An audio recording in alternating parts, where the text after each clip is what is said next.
Assalamu alaikum.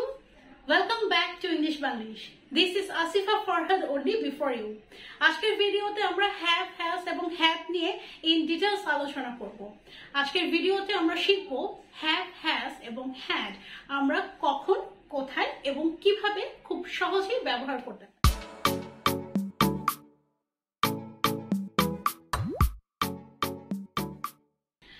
have, has এবং had. have এবং has use হয় present tense এর ক্ষেত্রে। We use it in present tense. had use হয় past tense এর ক্ষেত্রে, যেটা আপনারা already জানেন। have এবং has এই দুইটা auxiliary verb এর same meaning, সেটা হচ্ছে আছে। আছে বোঝাতে আমরা have এবং has use করি in present tenses। একইভাবে had আমরা past tenses এর ক্ষেত্রে ইউজ করি এবং had অর্থ ছিল। have এবং has এর past ফর্মটাই হচ্ছে had। সো চলুন তাহলে আমরা কিছু এক্সাম্পল এর মাধ্যমে দেখি যে আমরা কখন কোথায় কিভাবে have, has এবং had ব্যবহার করব। Number 1, I have a book। আমি যদি বলি আমার একটি বই আছে, তখন আমি বলবো I have a book। আমার একটি বই আছে। Number 2, he had a dog। তার একটি পুতুল ছিল। That means এখন নেই, আমরা past এর কথা বলছি, এই কারণে আমরা এখানে had ইউজ করেছি যে তার একটি পুতুল ছিল। Number 3, they have a beautiful garden। তাদের খুব সুন্দর একটা বাগান আছে। So এটা আমাদের present situation এর কথা বলছে, and that is why here we are using have। Number 4, she had no money। তার কাছে কোনো টাকা ছিল না।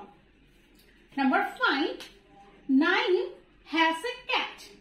নাইমের একটি বিড়াল আছে। Number 6, you have many friends। আপনার অনেক বন্ধু আছে। সো এখানে আমরা have ইউজ করছি আছে বোঝানোর জন্য। And the situation is obviously the present one। Number 8, I had a cat। আমার একটি বিড়াল ছিল, তার মানে বিড়ালটা এখন নেই। Number 8, he has some books। তার কিছু বই আছে। That means present, এবং আমি আছে অর্থে has ইউজ করছি। Number 9, Selim and Rahim have a farm। Selim এবং রহিমের একটা খামার ছিল। And number 10, she has a red car। তার একটি লাল রঙের গাড়ি আছে।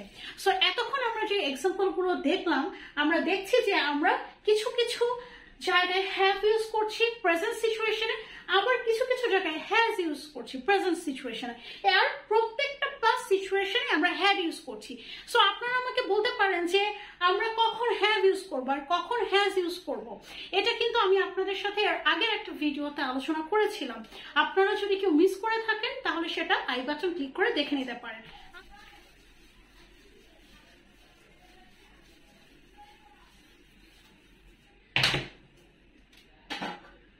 সো ফার্স্টে have এবং has। আগেই বলেছি যে have এবং has হচ্ছে আমরা প্রেজেন্ট টেন্সে ইউজ করব। আচ্ছা, আমরা পারসন কিন্তু শিখেছি যে ফার্স্ট পারসন, সেকেন্ড পারসন এবং থার্ড পারসন, এবং প্রত্যেকটা পারসনকে আমরা একই সাথে দুই ভাগে ভাগ করছি, সিঙ্গুলার এবং প্লুরাল। আমরা ফার্স্ট পারসন সিঙ্গুলার এবং প্লুরাল দুটোর সাথে ইউজ করব have if it is present situation। যেমন I have a garden, আমার একটি বাগান আছে। We have a garden, আমাদের একটি বাগান আছে। সো তাহলে আমরা ফার্স্ট পারসনের সাথে প্রেজেন্ট টেন্সের ক্ষেত্রে ইউজ করছি have। একইভাবে আমরা সেকেন্ড পারসন সিঙ্গুলার এবং প্লুরালের ক্ষেত্রে ইউজ করছি have। That means you have a book, তোমার একটি বই আছে। You have a garden, আপনার একটি বাগান আছে। সো সিঙ্গুলার এবং প্লুরাল দুটো ক্ষেত্রেই সেকেন্ড পারসনের ক্ষেত্রে আমরা ইউজ করব have, এবং থার্ড পারসন সিঙ্গুলারের ক্ষেত্রে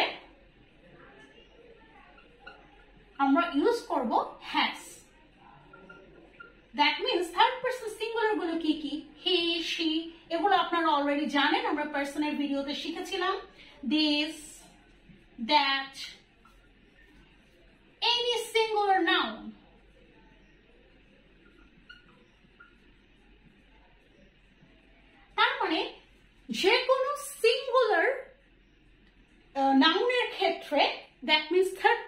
ক্ষেত্রে আমরা ইউজ করব হ্যাজ এবং থার্ড পারসন প্লুরালের ক্ষেত্রে আমরা ইউজ করব হ্যাভ থার্ড পারসন প্লুরাল হচ্ছে দে দিস দোজ এবং যে কোনো প্লুরাল নাউনের ক্ষেত্রে আমরা ইউজ করব হ্যাভ